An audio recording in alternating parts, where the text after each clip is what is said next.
Hi అండి, నమస్తే అండి. ఈరోజు నిమ్మకాయ ఊరగా వేస్తున్నా అండి.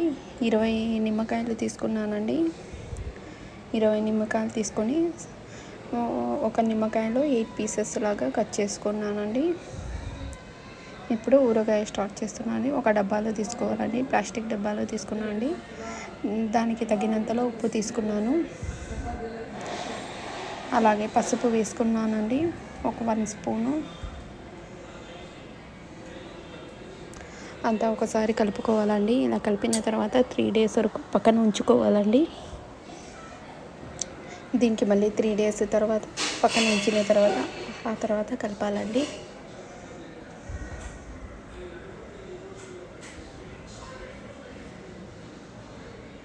త్రీ డేస్ తర్వాత కలర్ ఇలా చేంజ్ అయిందండి ముక్క. ఇప్పుడు పచ్చిమిర్చి ఒక 10 నుంచి 10 పచ్చిమిర్చి తీసుకొని అండి. ఒకటి కాకరకాయ తీసుకున్నాను అండి, ఇలా రౌండ్గా కట్ చేసుకున్నానండి.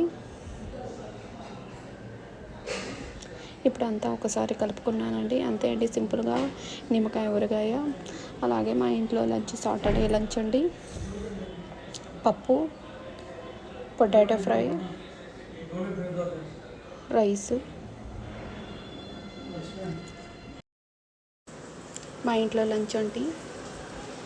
3 days తర్వాత కొంచెం నిమ్మకాయ కలర్ చేంజ్ కాబట్టి ఊరగాయ టేస్ట్ చూసేకి తీసుకున్నానండి. పప్పు, పొటాటో, నెయ్యి, పొడి అండి. ప్లీజ్ లైక్ చేయండి, షేర్ చేయండి, కామెంట్ చేయండి, సబ్స్క్రైబ్ చేసుకోండి. Thank you.